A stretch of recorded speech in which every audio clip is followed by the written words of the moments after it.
What follows is a conversation. So unlike the usual happy times and places, I've been unable to go back and change bits I don't like, do a bit of rewriting, cutting and pasting, retakes. So there are half-formed arguments, there are non-sequiturs, there are clumsy bits of phraseology. Please forgive us for all of those things. But there are two listening back. I mean, I hate listening back anyway, but I had to because this is a thorny subject and I wanted us to get it as right as we possibly could. Again, bearing in mind it was a one-take wonder. There are two moments that have particularly vexed me. And one is I use the phrase cards on the chest, which is a terrible mixed metaphor, and I've no idea what it means. But I want you to know that I'm aware of it, but I couldn't change it because it is indelibly stamped and recorded for posterity. I'm sure I mix many other metaphors, but that one particularly stuck out. And the other one is I use the phrase middle class a lot to explain that I came from a background where we were conscious of such things and probably a bit right on and all of that. But listening back to it, I use it once too often as a sort of shorthand. And I don't mean to imply that people from houses or environments that are either upper class or working class are any more or less prone to be racist than middle class. I think I was using middle class as a self-deprecating acknowledgement of sort of,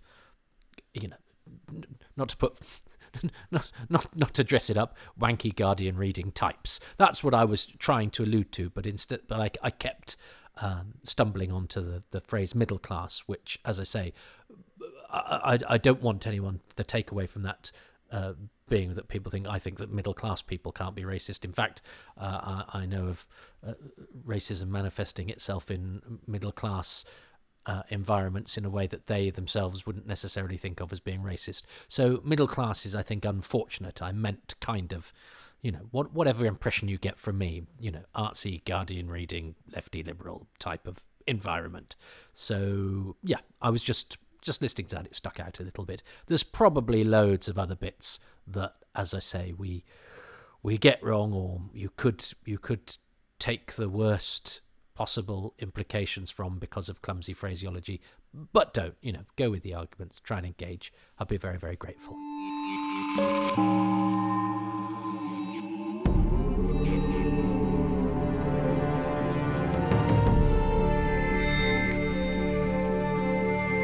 Welcome to Indefinable Magic, normally an attempt to do a whimsical comic monologue based on some aspect of Doctor Who, but this time around it's a conversation about something rather more serious and important. But, Doctor Who as well.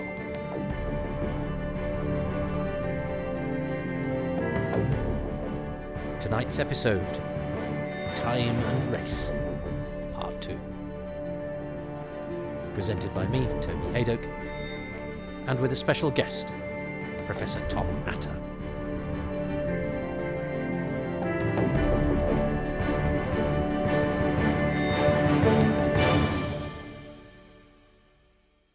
So I think, having pushed heavily on the idea that some modern commentators of a liberal bent are perhaps slightly unfair on the olden days, one has to acknowledge that this comes from a good place, and a place that is conscious of the shortcomings that we have in the present day. And I think sometimes it's easy when we push back against, some of those misconceptions that I've enunciated there, that the danger is going, is then ignoring where that has come from. And that is the shortcomings that are still evident in today's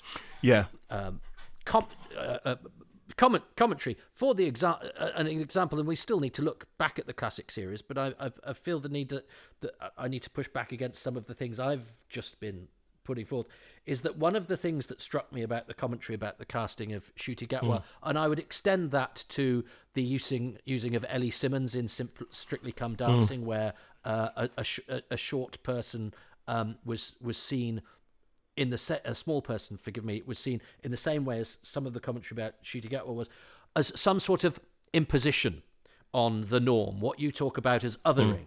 This commentary is saying, oh, now we're having to put up with this, which to me is the very argument, that sort of commentary is the very argument for doing it. Because the very argument to say is the minute you stop saying a short person dancing on primetime television or a person of colour playing a benevolent hero on television, as soon as you stop seeing that as an imposition on your template of what is, in inverted commas, normal, then the job has been done. Exactly. But clearly the job hasn't been done because you're making an issue of it. Whoever you are, the commentator in... And there was that. I don't need to give people the oxygen of publicity, but there were comments, quite a lot of them, of those ilk, with Ellie Simmons and of course with Shooty Gatwa. Well, when we spoke about this before, we one of the things that we acknowledged. Well, there's two things pertinent to exactly that. One, that negativity gets more clicks. It's the that's if you're saying something contentious or provocative or combative, then you are more likely to get some sort of traction for your YouTube channel, for your TikTok, for whatever bit of social media it is that you're attempting to monetize or gain notoriety through, or what's it called, or to gain clout through. Thank you, my students, for explaining to me how to talk about these things. So yeah, negativity sells. It absolutely sells. But the people who are making those arguments are being, I think, entirely disingenuous, because this is something that we talked about before, which is to say that Doctor Who is a product of culture. It doesn't dictate how culture works. Dancing on Ice or Strictly Come Dancing doesn't dictate the makeup of the country, but what it does do, if you have a short person dancing and they're not wearing a costume which or being asked to fulfill a role which already exists for them in culture, they're just being people, then this is to me, this is what we should be aspiring to. If we are, if I am a true Doctor Who, this is the no true Scotsman fallacy, isn't it? But if I'm a true Doctor Who fan, the central tenet of the show is inclusion and diversity and change. And if I'm not willing to accept that, then I need to think very carefully about how I'm supposed to enjoy this show.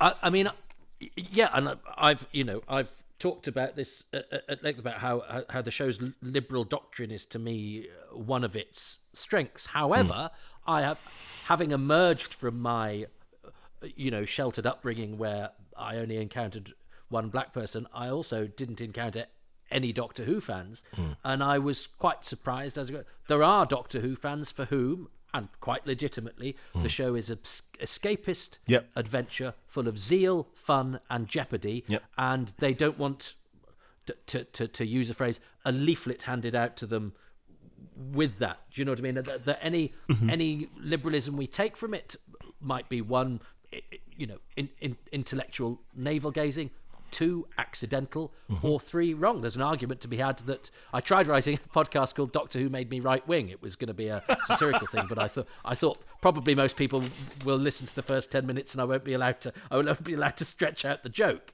I'm not, by the way. But the idea that the Doctor basically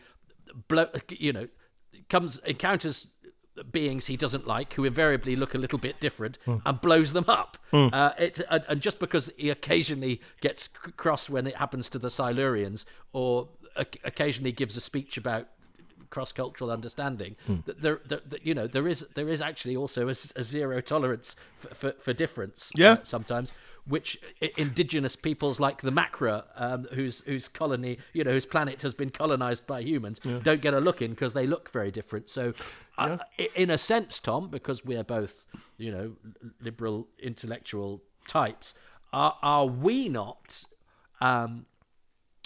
creating Doctor Who in our own image? And there are people out there who just go, it's tea time family entertainment, get your politics out of it. Yes and no. I mean, the obvious there's a lot in that to unpack.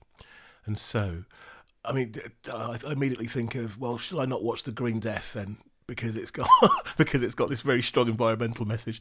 Should I not watch should I not watch any story because at some point someone is being oppressed? But okay, all I can do is let child Tom talk, which is to say, I worked out by about 1979 that the Doctor there would be an injustice taking place. The Doctor would arrive, and speak to both parties, trying to get them to work. Someone on the oppressor's side would say, "Oh my God, you're right. We've got to stop this," and they would work together so that the greater good was served. That was the story over and over and over again. And so it becomes where do you, well, not where do you draw the line, but where do you stop the analysis? If it's it's an adventure story, so someone's got to be an antagonist and someone has to get their comeuppance. But the unique feature of Doctor Who, I think, and this is probably what Peter Davison was referring to, is generally the Doctor doesn't do it with violence. He tries to do it with reason. And perhaps the most, oh God, I've got to be careful, perhaps one of the most useful, I mean, I found myself quoting the Zygon inversion to people when it was time to talk about, what if we go to war? It's like, well, all wars end with people talking. Let's just cut out the slaughter and get straight to that. It's a very simple idea. It's overly simplistic perhaps, and it's childish. But I'd rather a child heard that than you can't go near the brown people, or we have to be, or we have to not. Okay, and again, we can get into some really contentious things here. It's a matter of some concern to me that the current migration policy is, or at least the version of it that I'm shown, seems very punitive, and it's a very complex situation that does require people with a limited time span and a limited window of power to try and solve. Do they solve it? Are they trying to do? In their heads, they're doing the best. But for me, who lives in the middle of the country, nowhere near a coastline, I take a different view. But at the same time, I live in communities where maybe 30 years ago, 40 years ago, Hungarian refugees came to this country in this particular area, and over the last 40 years, they have absolutely become, that's it. It's not a question of this part of the community and that part of the community. It is a community. Yes, people will divide along lines of language, food, and custom. But there's a 40-year osmosis taking place here. 40 years. And when I think of the 18 and 20-year-olds that come to me, they are not. They don't live in a vacuum. They do respond to social commentary in their media. So in Doctor Who, yes, all right, issues of race and representation are brought to the fore and they're discussed explicitly and implicitly. In the same way, I look to video games and I see the number. Again, I celebrate. I'm heterosexual myself, but I notice the increasing number of same-sex relationships represented in video games, and I celebrate, because who's playing these games but the young and people like me who just need to relax. But if we could, and I won't say, there's this worrying thing about, I was going to use the word normalise. It's not about normalising anything. It's just about having compassion and being accepting of other people. I think there's a lovely line from Will Self which said, if we could see people in 4 dimensions, we'd see the detritus and the pain and the worry that they carry, that every one of us carries with us. And we only share that with people who we trust very, very much, because we're always showing a good face. And it seems to me that, there are, the Doctor Who's like that. There are moments where it's made a misstep, but I'll go back to what I said before. Doctor Who is a cultural product. It is not something which directs culture. All it can do is present an idealised way of living to people, or an idealised way of operating to people. And to me, taking what you just said about, anything that looks different to me is destroyed. It's like, no. My experience has been, you give everyone as much chance as you can before they demonstrate that what they're actually trying to do is kick a hole in the boat, at which point, okay, they have to be stopped. But all the way up to stop kicking a hole, all the way up to that point, it's like, stop kicking a hole in the boat, stop kicking a hole in the boat, stop kicking a hole in the boat, get out of the boat. So you give people chances and you give people the opportunity to improve, or at least you try and understand why they're doing it. I'm kicking a hole in the boat because I've got this bizarre condition which means I think that wood is trying to kill me. No, it's not trying to kill you. It's just a boat, and if you kick a hole in the boat, we're all going to die. I think I've gone a bit off topic there, But what I'm getting at, it's the central point, the first point I made. Doctor Who is a cultural product. It is not culturally directive. It can influence individuals, but but to say, because I watched Doctor, I love the conceit. Doctor Who made me right wing. That's a right wing person who's looking for an excuse.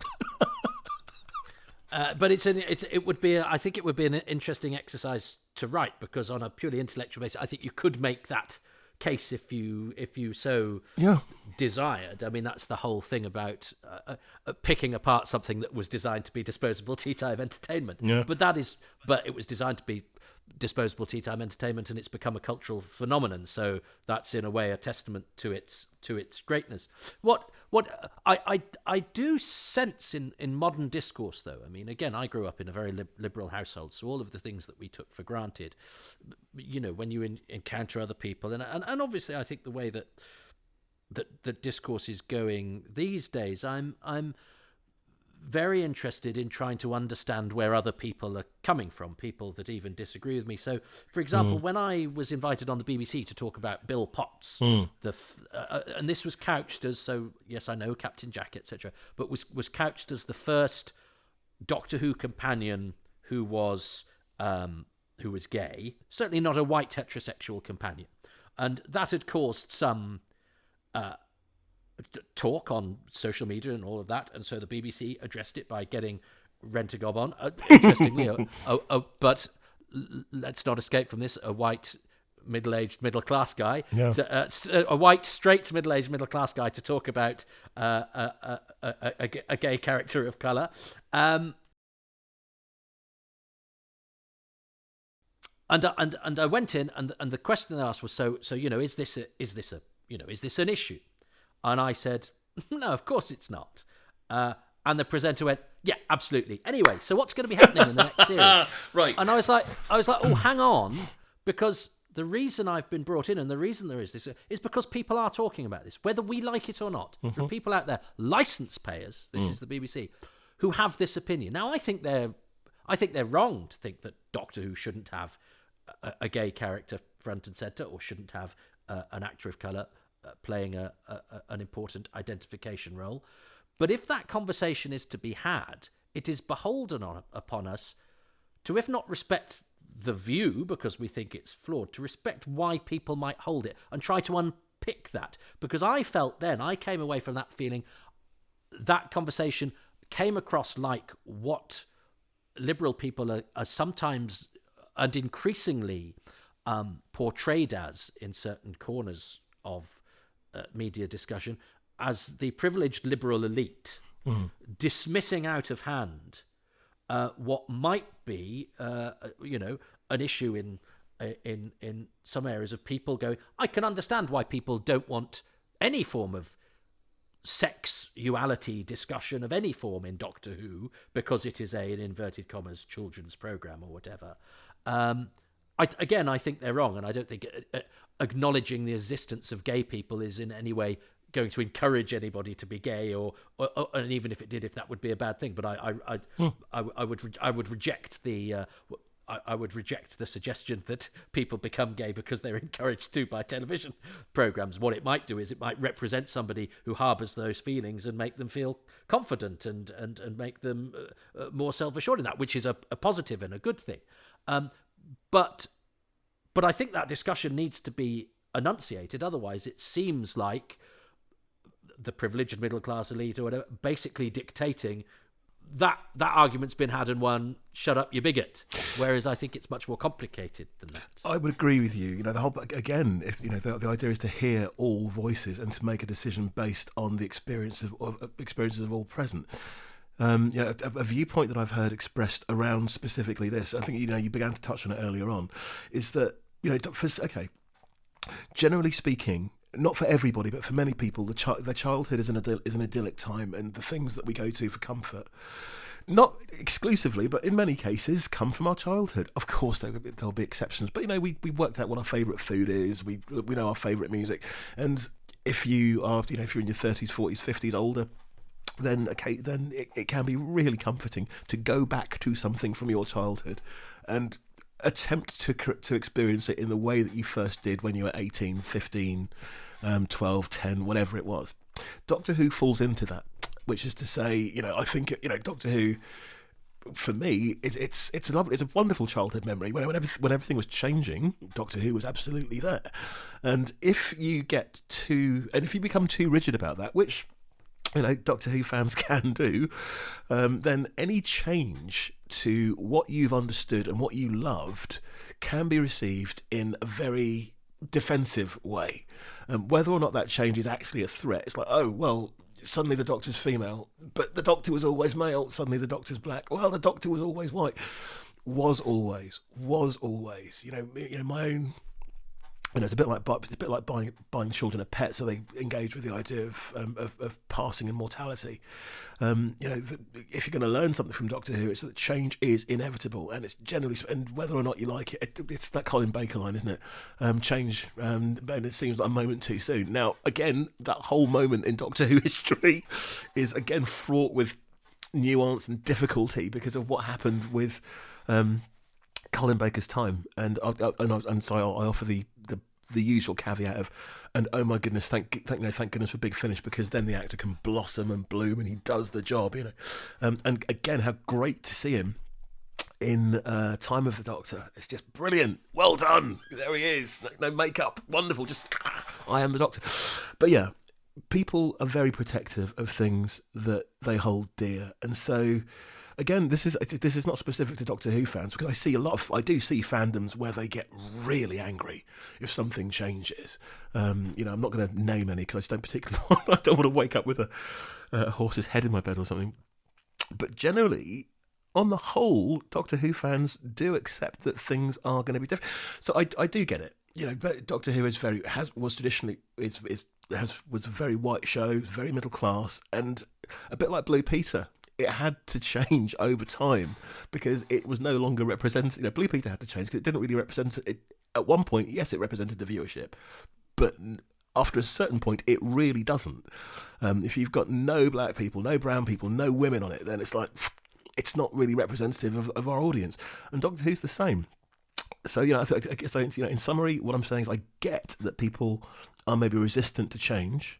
And even perhaps, the recurrence of David Tennant and Catherine Tate and Russell T Davies is saying, oh yeah, but let's go back to what it was because we knew that worked. And let's be clear, Russell T Davies is probably the finest screenwriter that we've got. David Tennant and Catherine Tate are just Catherine Tate. I mean, for God's sake, what an amazing actor, but. We've got to go forward. It's got to change. It cannot be some Miss Havisham type thing where the show is sat in a wedding dress for the next 30 years, remembering a day. So yeah, I'd like to think I understand the arguments. I would be really happy to meet somebody who feels this way. I mean, the only way I experience it is when I see YouTubers who are, and it is specifically YouTubers, I have to say, who are driving the clout by being divisive because they know that's going to work for them. But the central, the majority, I think, of Doctor Who fans, viewers, enthusiasts, cosplayers, any of them, are really receptive to change. I mean, I do live on I don't live on it, but I do participate in. In a Doctor Who forum. It's got tens of thousands of people on there, and every week when the show's broadcasting, they have a poll to say how many people, 1 to 10, 0 to 10, 10 being this is the finest piece of Doctor Who I've ever seen, 0 is I'd rather listen to the leaf blower noise. But then we just do a bit of basic statistics, which is to say, all right, if there were 5 million, and just picking numbers out of the air, if 5 million people watched this and they gave it this particular rating, then we have to work with that. So an audience of 5 million, there are 20,000 people on this forum, so that's immediately a tiny percentage. And of the people on this forum, the number of people who rated this 2 or less are less I think I did it one day and it was like something like less than 0.001% of the entire audience of people screaming and shouting and going, oh, I don't like it, this is terrible. Ah. It's like, well, okay, you are entitled to your opinion, this is absolutely the place for you to express that opinion, because other people will remonstrate with you, and you can have the argument. But you need to recognise that you as a percentage of the audience is so tiny that it can have very little effect on how the show is going to go forward to be made. And if you don't like seeing black people on screen, you need to find something else to do, because this is how it is in the world. How do you live your life if you're not coming into contact with disabled people, black people, women? How do you do that? I think it must be a very painful way of living. But before we get too cozy, I'm going to push back at you now, Tom, from the other direction, and say that because we are, I think, talking under the assumption that progress has been made, that Doctor Who is now a very modern and liberal and forward-thinking show, which nonetheless, its first prominent character of colour when it was brought back was Mickey Smith, who was at best a stooge. Yes, he did come good, but he was an idiot, and certainly in stark contrast to the heroic white Doctor. After the unrequited love of the Doctor and Rose, Martha was brought in, and the unrequited love was very one-sided, and it was on the side of the character of colour. So for some, it is not enough. For some, it is still an example of white superiority, of things being framed by white writers. Up until Chris Chibnall came in, this progressive television series was still largely presided over by white men. So even though steps were made, is there a racism within that because of who's doing it, and those examples that I've mentioned? It's again, a really interesting question. To what extent can we ever escape our own conditioning, except through constant self-examination? Which is not to say that we must navel gaze, but if we have an awareness of our own prejudices, our own biases, our own unconscious thought patterns, and again, the unexamined life, as has been expressed so many times, is almost not worth living. We do need to think about, well, am I being biased here? What is driving this? What is triggering it? And it's possible to say, oh, okay, you're right, Mickey Smith. So he's an idiot. But that's just the beginning of his. That is the beginning of his arc. At the end of it, he's saving the world. I took issue with, of all of the people Mickey could settle down with, he did settle down with Martha. So you've got these two black characters together. But that was more, but that was more important to me, or at least that's the thing that stuck out to me. Was he an idiot? Yeah, he was. He was. I mean, and there was that moment of self-realization in school reunion. Oh my God, I'm the tin dog. But Mickey, again, in that moment, and again, this is only my experience. I can't speak for every black person in Britain. The tin dog's got power, man. The tin dog is the thing the Doctor turns to and goes, "Help me." The tin dog is the thing that. I think that was the way that the Doctor sold it to him. It's like, well, look, I rely on K9. And in the same way, it's possible to draw a very simple and very easy cultural diagram, which is to say, regardless of the way that historically black people have been accepted or not in the country, we are absolutely responsible for building the country. And to acknowledge that and the pain that's taken to do is very important. So are there stereotypical roles in Doctor Who? Yeah. I mean, even Lala Ward says the whole thing's a melodrama, but then Lala Ward would say something like that.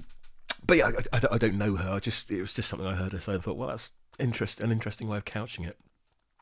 So yes, there are still some. It's possible to take the view that there are stereotypes inside there, but for every Mickey the idiot, there's a fugitive Doctor.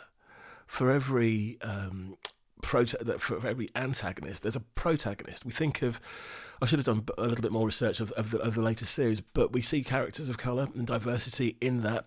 And my complaint about those, certainly in Flux, wasn't that they were somehow token. It's just that the characters didn't seem to be moving in a direction that I understood. But it was good to see a man in dreadlocks. It was good to see, again, someone who's other than white in there as well, because if the universe is as big as we believe it to be, then we have to accept there's going to be some diversity in there. And if Doctor Who's bringing that forward to us as a vision of the future, then to me that should be celebrated. I do understand that people want to as I say, you do want to visit your childhood. And if you do want to visit your childhood, there's 60 years. There's no better than that. There's like 26 years of very white Doctor Who that you can watch, and some of it is very problematic. But if we take it on its own terms, then it's a lot easier to enjoy the show. Should we be mindful? Okay, I'm thinking specifically of Talons of Wang Shang. Should we be mindful of the issues of yellowface? Yes. Should we resist stereotyping? Yes. Did they do the best job that they could? Arguably, yes. Is it a mistake to judge the past by the standards of the present? Yeah, because 40 years ago still is the present for for very many people. But yeah, it's I'm not going to have it's going to take a lot for a show to make me be cruel to another to anybody else because I've seen it on TV. If anything, if I see cruelty on TV, it's like, why are you showing me this? And this reinforces that I can't be like that. So I think it's possible to read. So I make a living reading music, looking to interpret music and looking to interpret culture. And Doctor Who is a great example of that because, as I keep coming back to, it doesn't dictate culture. It's a cultural product. It does point a way to a thing that we'd like to do, but 25 minutes, unless you're someone like Russell T Davies or any one of the number of people who've been inspired to work in Doctor Who by watching it, generally it's an entertainment. But to me, I celebrate that this particular entertainment, at the very least, is offering us a vision of black masculinity, which is expansive, inclusive, heroic, and isn't necessarily drawing on a particular stereotype. I didn't really catch it in Jodie Whittaker's tenure. A line along the lines of something like Peter Davison's line in The Five Doctors, "I'm not the man I used to be, thank goodness." I think there was something like that in Jodie, but as Morgan Freeman says, how should we deal about Black History with Black History Month? Stop talking about it. Just get on with it. We do every day. And when I say we, that could easily be read as black people, but people who are inclusive and recognising and who are sensitive to other experiences. Who are sensitive to other experiences in the way that they constitute reality. I mean, one of the biggest movements in the university sector at the moment is that of decolonisation. Which, if anyone's not clear about that, it's like to say, okay, how do we recognise? Because we have to recognise the part played by all the races on Earth in the constitution of history. It cannot just be a particular narrative, a particular telling of the story. So we have to think about how do we build what the picture that actually existed, which was diverse, multifaceted, nuanced, subtle in places, very, very, very bombastic in others. But how do we recognise that element of our history? And the same, I think, the same is kind of true for Doctor Who. We have to take it on its own terms. What were they trying to do? What did they actually do? And the public is very ruthless with its cultural products. If we don't have any use for it, we get rid of it very, very quickly.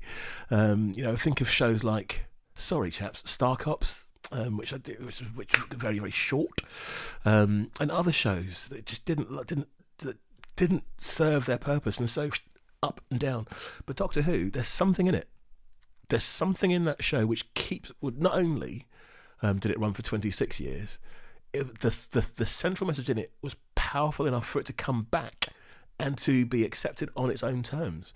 I think I mentioned before, I'm not really a football fan, but my experience of Doctor Who is what I think a football fan goes through. There are bits of it where it's like, oh, you played really badly there, but I'm still a fan of you, so come on, you'll get it better next time. And as I say, if you're not a fan of a particular Doctor, and some people aren't, then don't watch that one. If you don't like the direction the show's taking, pop back to season 16. It's all still there. You can watch that if you want to.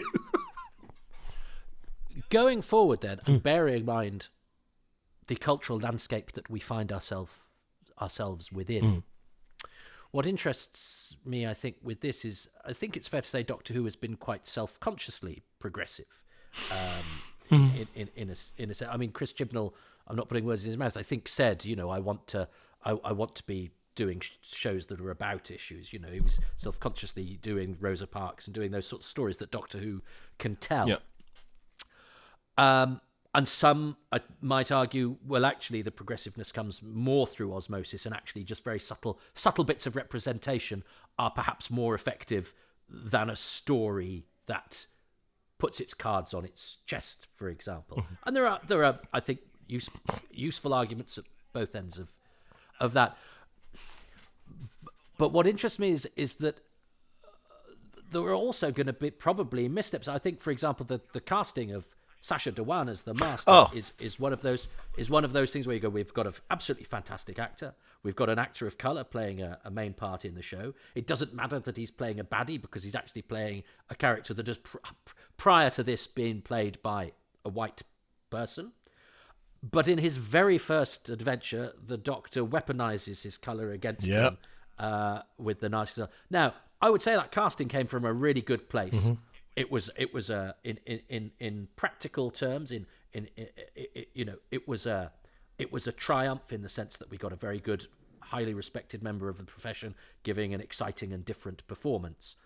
In application, that seemed to me a strange thing to do. I'm not saying anybody was bad in what they did, and I'm not saying the actor involved won't have had any agency within that. It just seemed in the same way that having John Bishop's character be in love with a character with limb difference, and then the very next story he dresses as a pirate with a hook on his hand.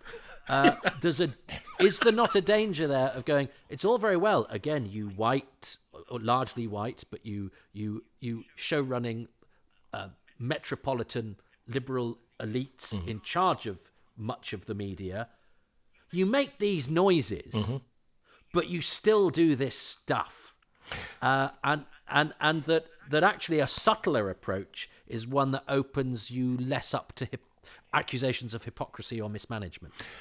I accept what you're saying, or at least I accept the argument, but my response to that is it's a very slow and very gradual process. Yeah, I've got to say, the moment the Castellan regenerated into a bald-headed woman of colour, the writing was on the wall. It's like, right, that's it, that's it. And when the Master turns up as a female, it's like, oh, it's coming, it's on. So it's not.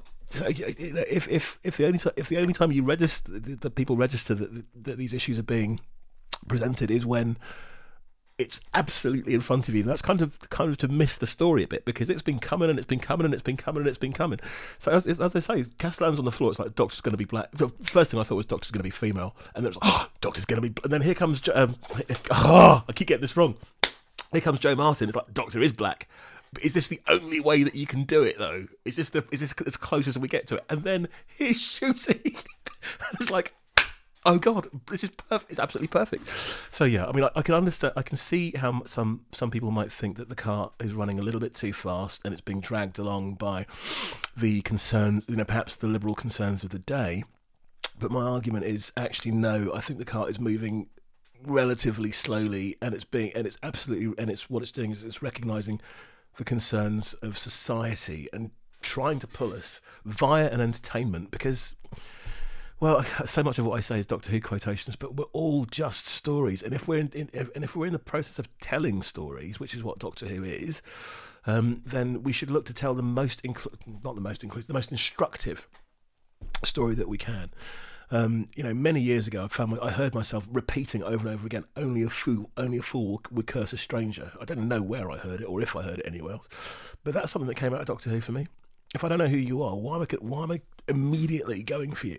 If you look different to me, then it's for me to understand you better, not to immediately reject you. But then again, I'm a liberal arts professor. This is my job. This is my life is about inclusion, discussion, examination of the past, in order that we can seek to build a more inclusive and useful present into the future. So that's, I can't apologize. I'm not going to apologize for who I am, but I do understand a reluctance to engage with change But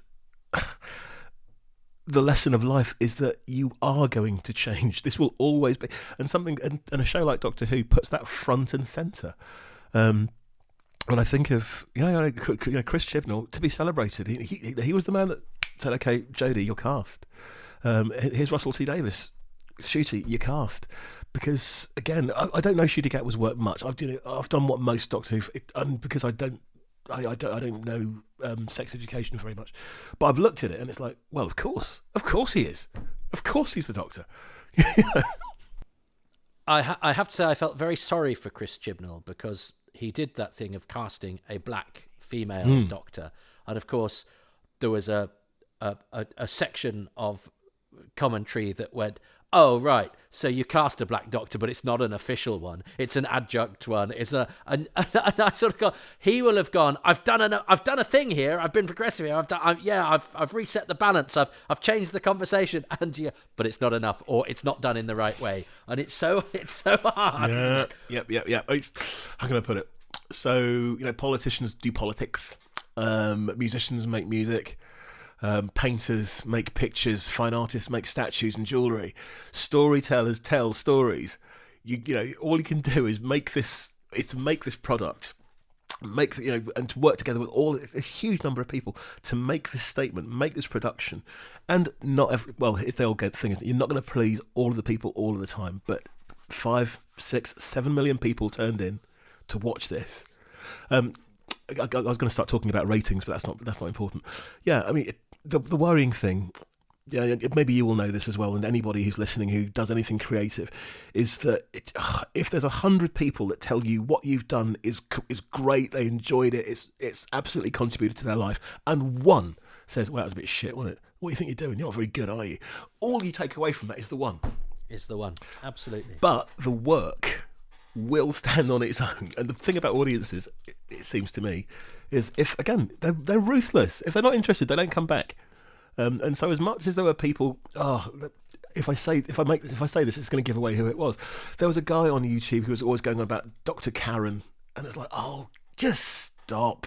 If you don't like it, don't watch it. And but then it became, hang on a minute, if I don't like what you're saying, I don't have to watch you either. So off it went. So yeah, it's.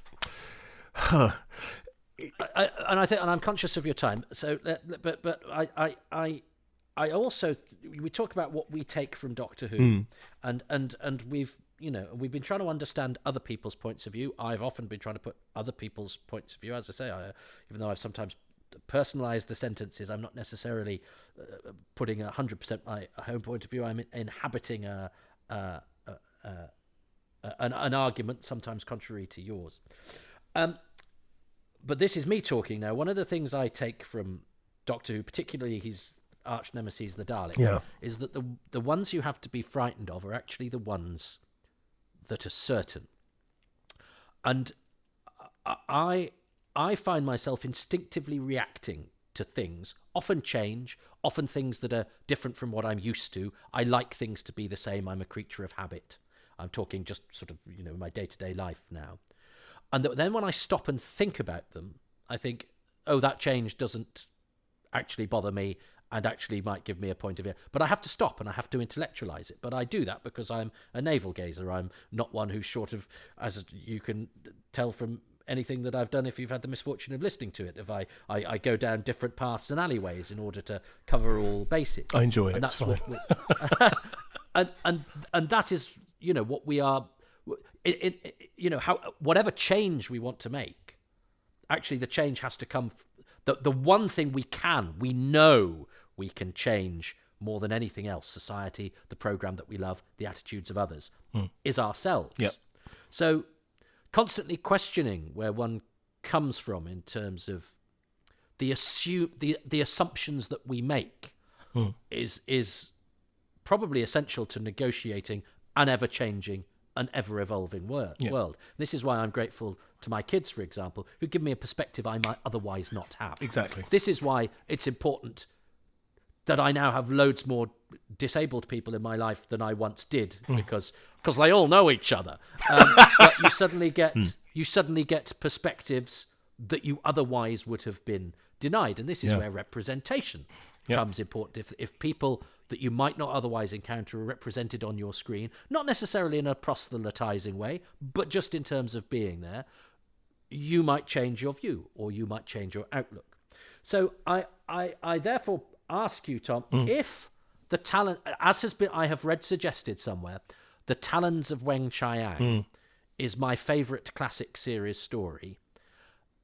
Am I a racist? Because much as I may consider myself to be a liberal man, a progressive man, somebody who has friends of colour, I mean, we've all heard racists say, well, some of my best friends are as an excuse.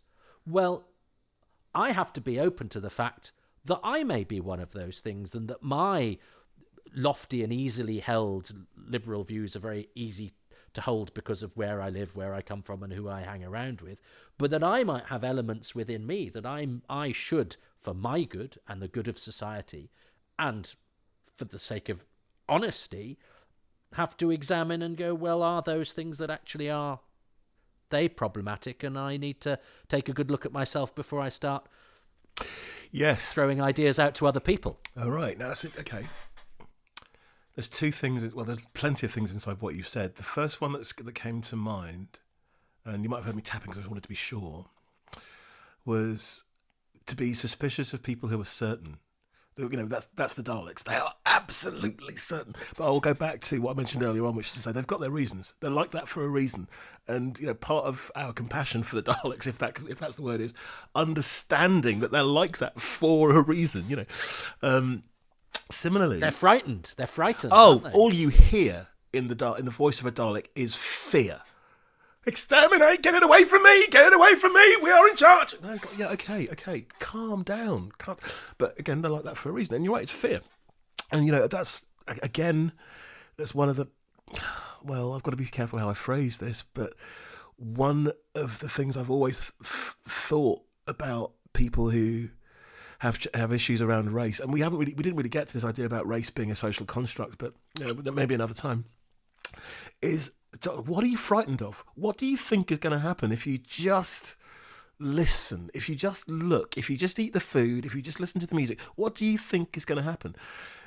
Because it seems to me that or people who are homophobic or transphobic, what do you think is going to happen? If you are secure in your identity, why would you be worried about what someone else is doing on their own time? I mean, there is something I could say there, but okay, one of the greatest compliments I've ever received was to be... Oh, okay. I've been asked out by a couple of people. It's quite nice. And I thought, well, that's a really thank you. But you know, if your own beliefs are so rickety that just listening to someone else's point of view makes you angry because you're frightened it's going to change your mind, then okay, then we go back. Then we come to your second point, which is that the unexamined life is not worth living. Now, I don't know. I think it's attributed to Socrates. It's definitely okay. It's attributed to, I think, Socrates. I could be wrong, but it remains true. The problem with an examined life or examining your life is it's difficult and it's painful. And as you said earlier on, if you're going to Doctor Who for escapism and relief, then to be reminded that you've got to examine your life can be painful for some people. But I say again, actors act, singers sing, tellers of stories tell stories which are designed to entertain and maybe inform you. And if we can't handle that there's diversity in the world, then I don't know. Watch TV shows. In fact, I could probably find out if I looked. I know what music some people who are racist listen to, and it's just very angry. It's there's no, or at least the bits of it I've heard are very angry. But again, we have to come back to it. They're like that for a reason. But yeah, none of the things that you're talking about are easy to do. You know, to examine your life, to examine your prejudices, to examine not even your prejudices, to ask yourself why you think the way that you do, and to consider the effect that the way you think has on those around you, particularly as someone who has children, is an important. I don't know.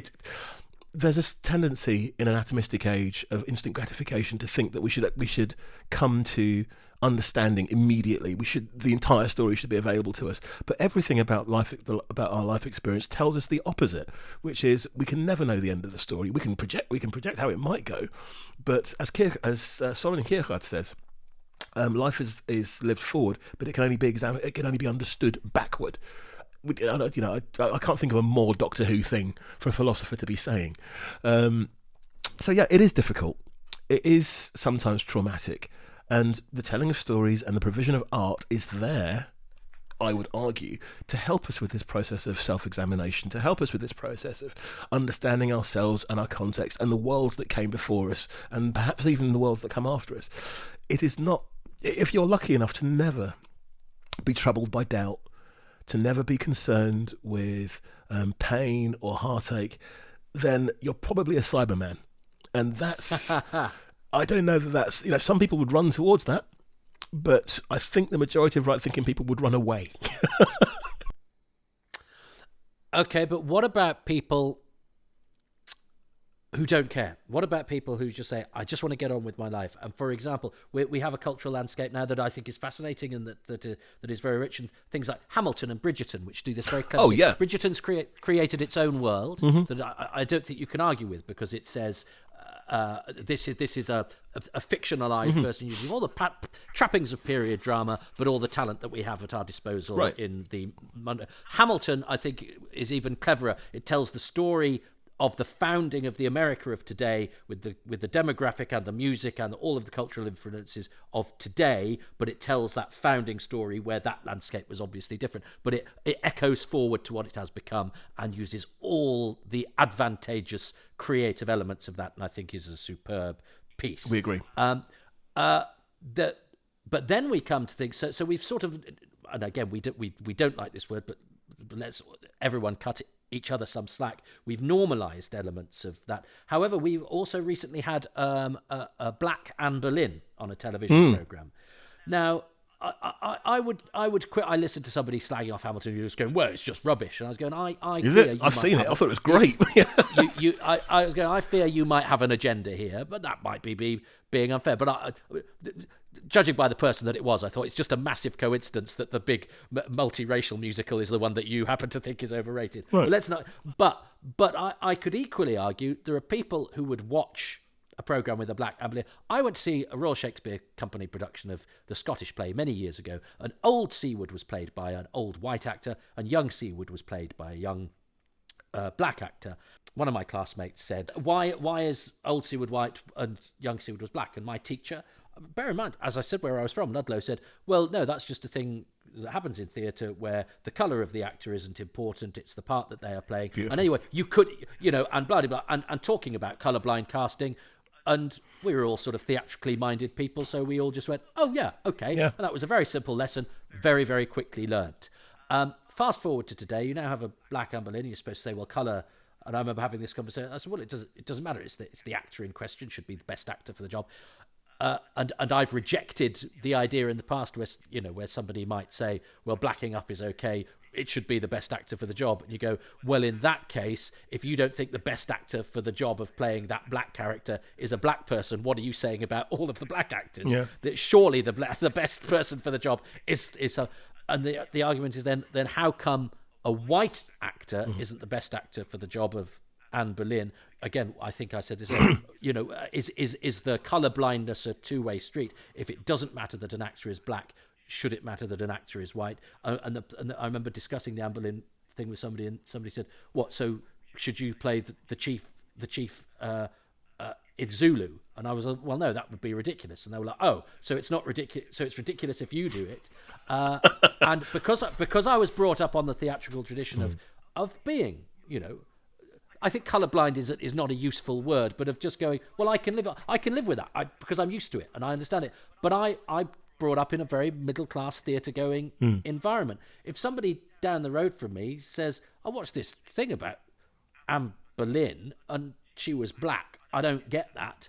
Is that them being racist, or is that them wanting historical accuracy. And yes, we know historical people probably had worse teeth and were shorter and all of that. But you're not going to actively knock an actor's teeth out, and as there is an aesthetic thing, etc., etc. So let's not get diverted with that, because I don't think it was particularly helpful.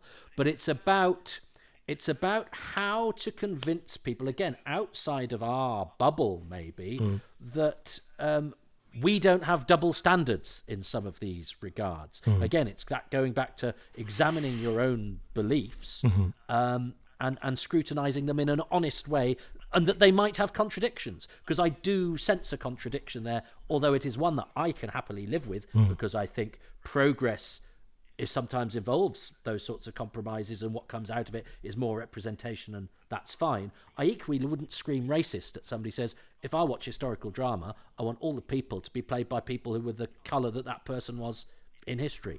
Well, okay, now that's really interesting, because there is a considerable and persistent argument about the whitewashing of history. Where are the black people in history? Because we were there, black people are there, but it's not necessarily front and centre in the telling of it in the first instance. In the second instance, do we think about any history, and definitely any? Okay, we'll confine ourselves to academia for the initially, but any history of anything tells you two things. It tells you about the period that's being written about, but then it also tells you about the period that thing is being written in. So if we expand that to cultural output, then okay, it's possible to look at this Black Anne Boleyn that you're telling me about and say, well, okay, objectively, I know that Anne Boleyn was not a person of colour, but this presentation that's being given to me is being made now, and that tells me about the preoccupations of now, rather than historic, seeking to be historically accurate to the Tudors. Every depiction I've seen of Queen Elizabeth I all seems to be based on a single portrait of her and a couple of speeches that she made. Of course, we're now getting into the blackadderisation of history and what that actually means as well. But yeah, I mean, does watching this make me racist? No. Does owning a baseball bat make you a bludgeoning murderer? No. It's about what you do with the information and how you carry it forward into the future. So yeah, I understand why people would get confused and upset about. I can see why. I don't agree with it, but I can see why they might take issue with a Black Anne Boleyn. But if that's what you want, there's a History Channel full of this sort of stuff. Go and watch that. What you're watching, you need to understand that what you're watching is a fictionalised depiction of this thing. And as I say, the thing that that underpins that for me is, okay, you're talking to me about the period back then, but you're also telling me about it in the language of now. And so the language of now tells me that this is a concern for us. This is how we'd like to present it. And there's also, I don't know if I got this far. There was something else that you were saying about certainty that's a bit worrying, because a lot of that argument does come from this is the way it is, this is the certainty of it. But the reality is, if we are going to be truly evolved and luminous beings, we have to accept change. I keep coming back to the same thing. And again, I should have done some more research, but I think it's Bertrand Russell who says, the problem with life is that the people who are foolish are so certain of themselves, and the people who are wise are so nervous to say anything, because wisdom says be quiet. This is maybe not this is not meant to be a dig at you and I, but knowledge speaks, wisdom listens, and if you get into the habit of listening, then the story that emerges becomes so much richer. To think of, it's just that. I mean, Sorry, I'm sort of floundering a little bit because I'm just warming up to the topic of the history. That history comment about it's talking about a thing, but it's also telling you about the now. And in order to really truly engage with art and cultural products like this, we have to accept that we're in the now. Talking about all sorts of wonderful things. So another favourite quotation of mine was, "Nothing ages faster than a vision of the future." I don't know if you've heard that. Oh yeah. Which is just a profoundly wonderful statement. It's like, yes, so it does, except for when that future maybe is aspirational, because if you can look at something and think, yeah, that's worth aiming for, then then that's again. It's not politics. It's art. It's a story. It's storytelling. And if you don't like the story, it's possible to listen to other things. I'm not sure how relevant this is, but I'll offer it to you anyway. There's a woman called Jane Elliott who does a lot of work in race relations. And I won't, she's so many wonderful examples. Look her up, Jane Elliott, double T. And she she operates with the boredom and certainty, or not certainty, with the boredom of someone who actually comes from the 30th century, but for some weird misdemeanor has been sent back to the 20th and has to live with us idiots. Because it's always... So, we accept that racism is real. We accept that you wouldn't like to be treated like black people, and you're mostly white. Can you see the contradiction inherent in all of this? But not like tub thumping. There's space for all expressions of this. I myself have to do so much more work on the history of black people in the United Kingdom, because I know perhaps more than some, but not as much as most, and not as much as I need to know. But yeah, it's yeah. As certain as one person is that they're right, there's someone else that's certain you're wrong. So as certain as I am, or as convinced as I am of my argument at this particular point in time, I have to accept that there are people who think differently. I mean, that's the black experience, or that's been my black experience in the United Kingdom. You have to accept. There's no choice but to accept that other people have a rich inner life, and whilst what they do and say occasionally might be hurtful to you, it makes sense to them. But the majority, but then we go back to the sensitive artist. All we can do is we call it out whenever we see it. This is not acceptable, but be mindful that the majority of people do not think that way. And however things are now, in 100 years, 200 years, it'll just be as nothing. It'll be as a story. People won't remember us. They'll remember who was president, who was prime minister. And on that point, yes. Anyway, okay, that's a story. That's a comment for another day. But yeah, I mean, yeah. But bringing it back to Doctor Who, race and representation. It is I think it's very difficult for a popular entertainment to serve all masters at the same time. All it really all it really has to do, I think, is to speak to the most people it can in the most gentle and inclusive terms that it possibly can. I understand an argument that says, "Oh yeah, but Shooty Cat was black and Doctor's always been white." To which the response is, "The Doctor's a space wizard who lives in a box." Yeah. So if the casting of a black actor in the lead role for you is not a cause of sorrow. I remember having conversations when Kamala Harris was elected to the vice presidency of the United States. Appalling comments being made by people who I knew. It's like, this is unbelievable. Similarly, when Barack Obama became president of the United States, there's some very worrying things got said there, but. This is the nature of progress. Here is Barack Obama. Here is Kamala Harris. Here is Shooty Gatwa. And it must be very It must be very interesting for Shooty Gatwa to be mentioned in the same breath as Barack Obama and Kamala Harris. But his potential to alter the world, or alter the perception of the world in just a tiny way, is enormous. If people can go, okay, so you could be the Doctor, you could be the Doctor, she could be the Doctor, he could be the Doctor. Anything which means that people, and this little magic trick isn't a magic trick to a younger audience or to an enlightened and liberal audience. They're just like, the Doctor's black now, that's it. The Doctor was female last week, that's it. The Doctor was white the week before that. Next week the Doctor may I'll use your phrase. Next week the Doctor may have limb difference. What a wonderful phrase. It's just about opening your mind. And again, if I question the Doctor Who fan who's so utterly resistant to this. I've mentioned to you before when Mel when the show first came back, and there was the character of Mickey. I did see some deeply disturbing comments, and that I was quite affected by. But then soon after, I mean within a matter of hours, it was like, but wait, no, maybe minutes, but wait, I had to go looking for this. And I found it in a place where I would expect to find this. So let me go back to the main forum. Okay, yeah, the usual arguments or the well rehearsed arguments about one of the things that you offered. I come to this for escapism, not for being lectured. It's like, okay, but it's a story about a space wizard who wanders around doing good. If you want to, you can take the view that, okay, it's a fable about the hidden hand of white paternalism, but that's quite extreme. Well, I've gone to the show for a bit of light relief. Is Doctor Who ageist? All the new Doctors are under the age of 50. Is he now ageist? So it's possible to pick holes. And let's be fair, a certain type of fan likes nothing more than picking holes. But are there things to commiserate in Doctor Who? Yes. Are some of the decisions that have been made maybe decisions that would be taken differently now? We mentioned Marco Polo. We've mentioned the talents of Wang Chang, and so on. Would contemporary people do that differently? Yes.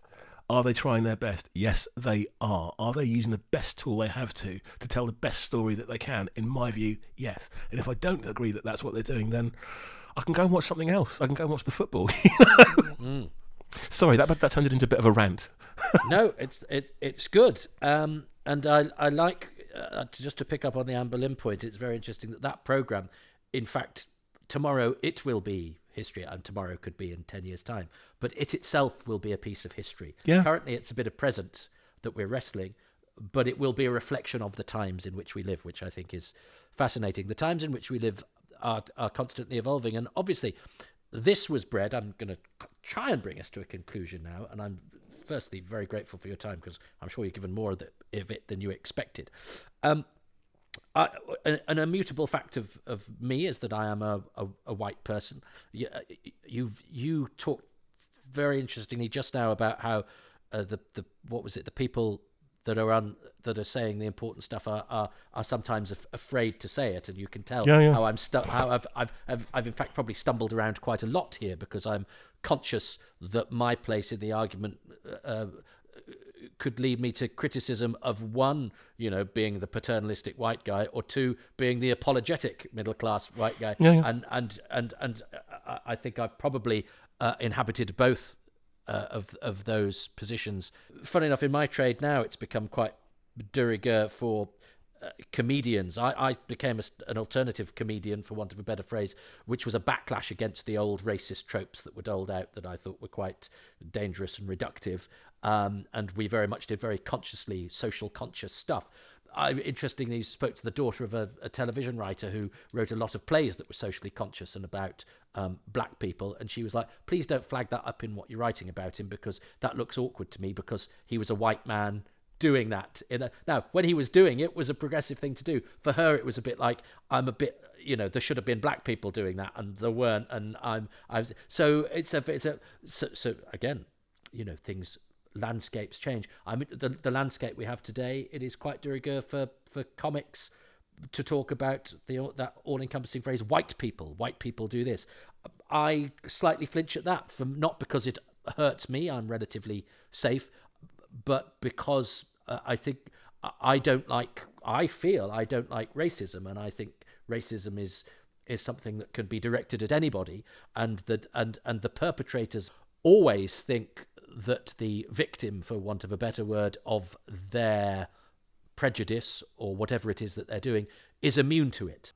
I think racism can go in any directions, and we must be mindful of that. But by the same token, I am also conscious that this discussion that we had was prompted by me, a white guy, writing an hour-long monologue about race in Doctor Who, and having to think about it, and also, to be fair and to be honest, have it pointed out to me that there was an uneasiness there. So instead, we started having a conversation and came up with this, let's just talk to each other and do it that way.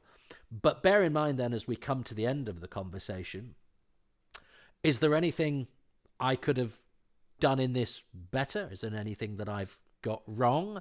Is there anything I need to learn as a result of our conversation from this process? Bearing in mind that I'm sure, as you've alluded to, there will be that at least one person who will say something which will be what will live with me forever, rather than anything else anybody else is. But from your point of view, have there been any shortcomings, disappointments, or misapprehensions that I may have poured into proceedings that I should go away and ponder? I don't think so. I think it's possible to Okay. On in the terms that you've described it, you mentioned comedy. Comedy is life. It has been said that comedy is life from a distance, and tragedy is life close. Tragedy is life in close up. So when we think about comedians saying white people or this group of people or that group of people, okay, there's a scale there. I mean, you can go from I don't know. Anyway, you can go from Andy Zaltzman on one hand, just this cricket obsessed, very deeply funny man, to Bernard Manning on the other. You know, and I still drive past the Embassy Club, and it's like, all right, fine. I just look at it and go like, okay, what did you represent, Bernard? I think the only thing. It's a mistake to talk in absolutist terms, which is, and it's possible to read your question in that way. The only, as I think I'm emphasising, the only thing inherent in any of us is that we question out. We don't go out with self-doubt, but we do examine our own lives and where does this line of thought come from and how do I do this? Because it seems to me in asking the question, what you're demonstrating there is self-awareness, which is all that we can require as individuals in the world for the short time we're in it, is all that we can ask for. Which is to say, you know how you feel, you know what your inner life is, but you also have an awareness and enough concern for the people that you are around to ask, how is this being received, and to reorient based on that. As you mentioned earlier on, the most dangerous people are those who absolutely will not listen to anybody else. I think the way I've taken to expressing that recently is to say, if we're wise, we accept that we are in the world, as opposed to the world being in your head, which is a very dangerous place to be. And it's not a place to finish, but it feels like a nice cadence. That's the robots of death. Is it robots of death? Which is where Tom Baker says the problem with the very powerful and the very stupid. The very powerful and the very stupid. It's actually the story before, but it's the same writer. It's The Face of Evil. Right. The very powerful and the very stupid have one thing in common. They don't alter their views to fit the facts. They alter their facts to fit their views. Right. And it's, again, you know, Doctor Who's endlessly quotable for this type of simple philosophy. But that's where I am with it. If we accept that you are in the world, then you accept the potential for change, then you can change your mind. And from changing your mind, it is possible to change reality. If, on the other hand, reality exists in your head, that's it. You're in trouble. You're in so much trouble. And it's going to be a long and painful ride.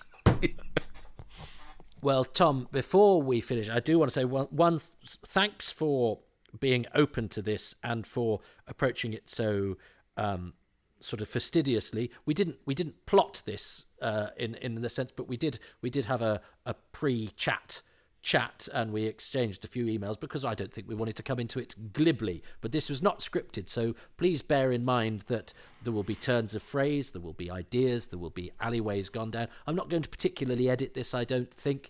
In the spirit of good faith, in that we have conducted this conversation in good faith. We hope that it is being listened to in good faith with an allowance for nuance, an allowance sometimes for incompetent phraseology or not entirely watertight arguments. Part of what I wanted to do, which was to throw lots of different arguments into the ring so that people can, you know, match their own and not think that it's two people who agree with each other just talking, because that, I think, is sometimes where some of discourse on this subject becomes problematic from both ends of the spectrum. You have I've said it, from both ends of the spectrum. You have a lot of confirmation bias going on and a lot of people singing from the same hymn sheet. So, you know, I hope we've in an objective and intellectual fashion been able to air different points of view in order. What is the truth? In order to try and feel and examine, to try and feel our way around a topic which is sensitive to many. And I think I agree with everything you've said there. What I think, I think it's probably important to also emphasise that this is two people okay. So yes, you've been very careful and very consistent in saying, okay, this is not my view, but it's a view which which we could discuss. I am not speaking for anyone else by myself here. I mean, I've mentioned some certain elements of the black experience, such as I understand it, and but that's all all I can ever know is my experience. I can admit other people's, and that's the work of a lifetime. But it is possible to look at this and go, okay, well, Toby's from this ethnic background, Tom's from that ethnic background.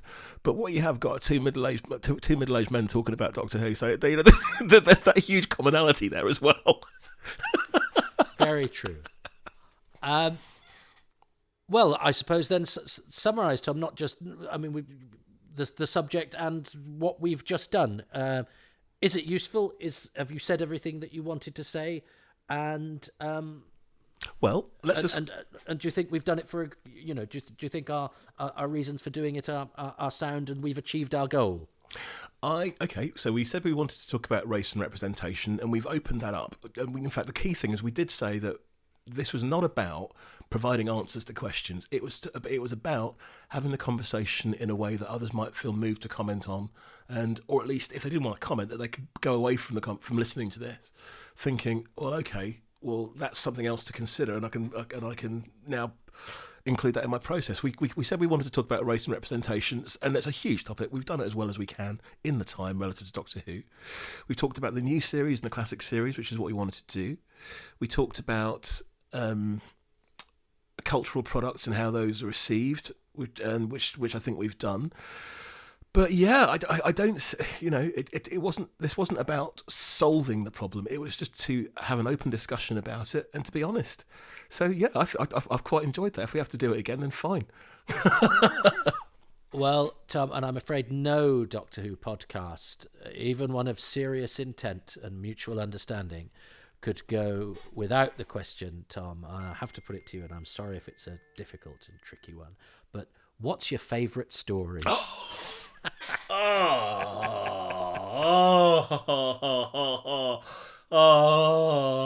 There's two. Right. And I couldn't separate them. Let me explain why, and that might help. My Doctor Who comfort food is the Pyramids of Mars, because everything is in that story. Everything you need to understand the premise of Doctor Who is in the Pyramids of Mars. Time travel, movement inside your own timeline, alternate timelines, pseudo-historical. It's as tiny as I'm from 1980 and as huge as this is an entire Egyptian civilization on Mars. So yeah, I go to that for comfort food. But my other favourite story is the War Games, because I knew of it. I didn't watch it till about 15 years ago. When I could buy it and experience it that way. But my favourite Doctor actor had always been Patrick Troughton. I mean, the consensus is that he's probably the most accomplished actor of all of it. In a roll call of accomplished actors, Troughton was maybe the one who the others hold up as being, oh, look at him.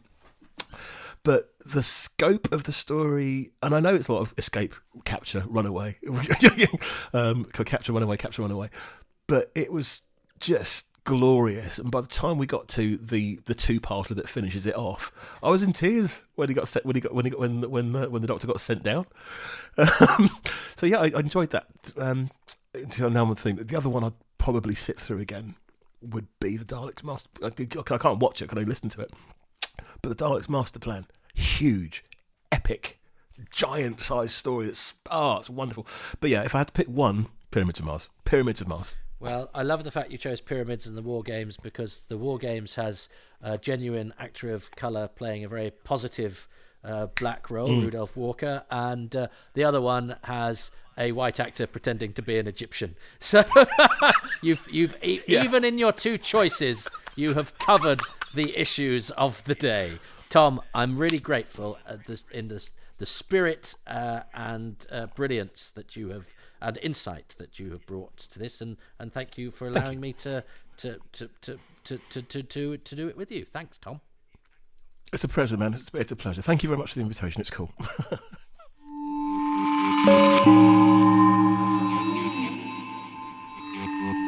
Oh, Oh, there was so much more to discuss, and whilst we had a rough structure that we wanted to adhere to, Tom and I, we also wanted it to be a conversation.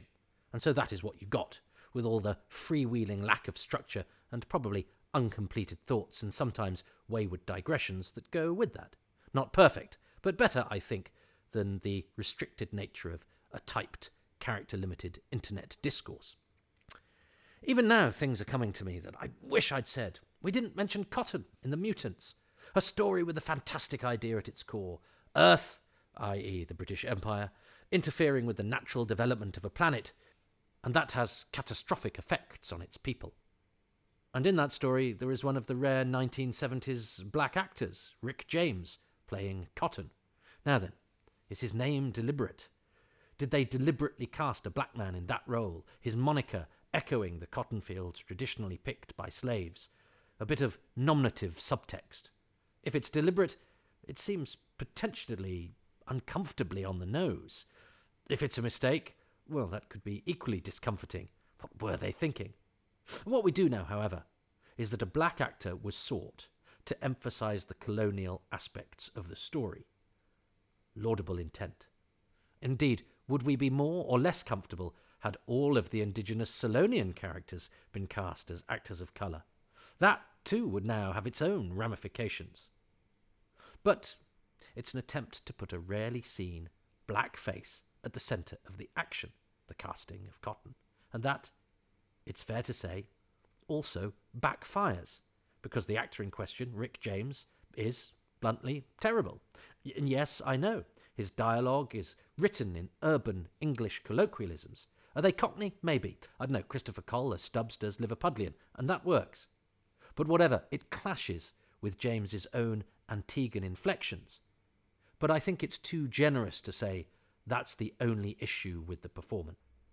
And with time, of course, they could have changed those colloquialisms and made them suit the actor better. But time is always against Doctor Who.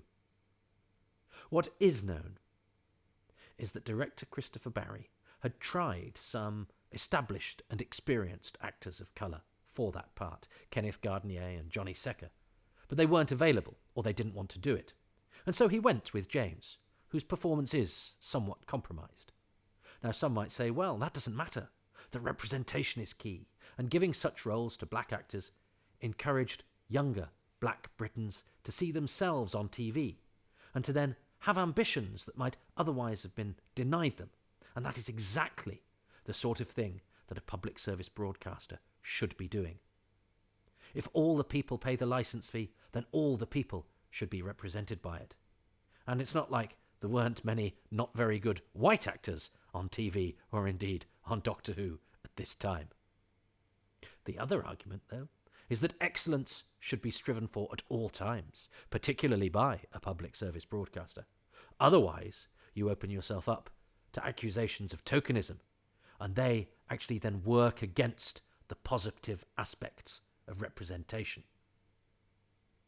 And there are so many other instances, examples, and conundrums that I could have brought up, but didn't in the heat of the conversation. But that's the nature of talking.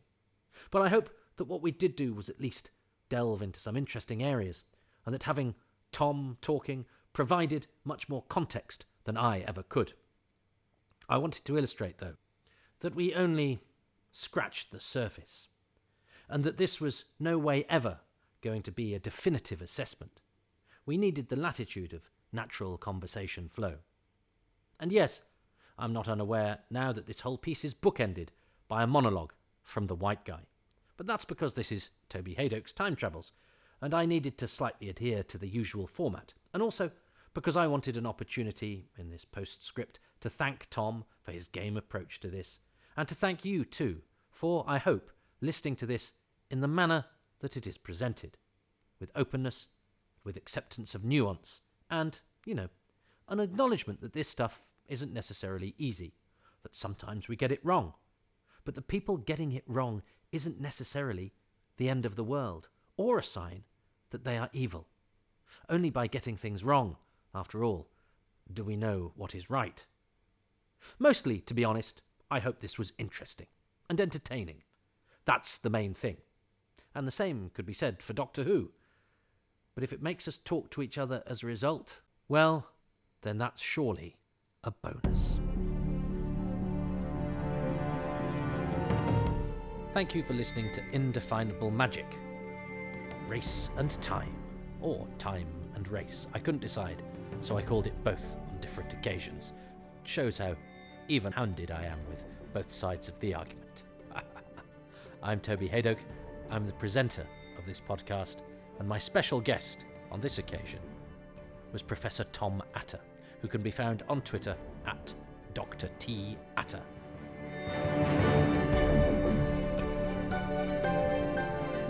The artwork for this podcast is by Dylan Patterson, and the music for Indefinable Magic has been specially composed by Dominic Glynn.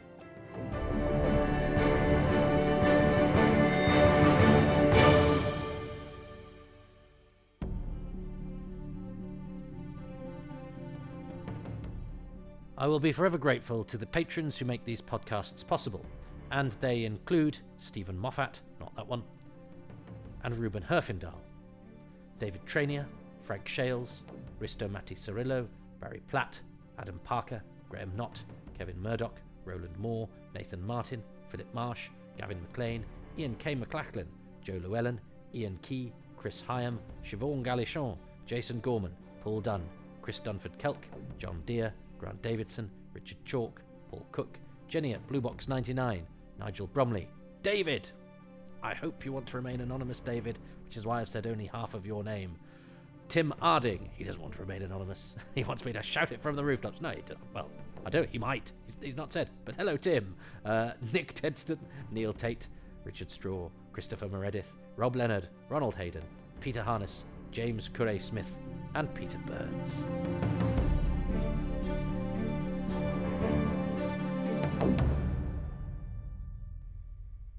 You can go to patreon.com/Toby Haydock, and that is where you discover how to get your name read out. It's fairly simple. You become a patron, which you can do from as little as £3 a month. Tiers go upwards of that, but all of the content is available at the lowest tier, £3 a month, which also is available with 10% off if you sign up for a year, as are all the other tiers. There are various little trinkets to make you ascend the tier ladder, but it's basically all there at the bottom level because I want this stuff to be available, and I'm also slightly embarrassed to be sort of asking for money, but it's the way that these things are done these days. And of course, you're under no obligation. All of this stuff is eventually free of charge, although patrons do get some exclusives. There's an exclusive podcast called Far Too Much Information. There are monthly AMAs and other bits of access, as well as pictures of my dog, which do not get released into the great outer wide world and are only available on Patreon at Patronville on patreon.com/Toby Haydock. But look, I know times are tight and also know that some people don't want to be tied to a monthly obligation.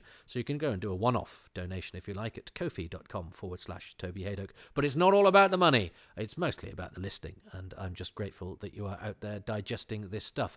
But if you like it, please could you shout about it on social media, subscribe, like, follow, and do all of those things that we're supposed to do to podcasts in order to make other people aware of them and to make the people that put the work into them, that's me, there's no people, there's just me, feel as though it's somehow worthwhile. I'm mostly, though, grateful to you for listening, and thanks for being out there and part of this community. I'm at Toby Haydock on Twitter, and there's more episodes of these available, and I hope you like them. And if you don't, well, that's fine. Go and listen to something else. There's plenty of other things out there.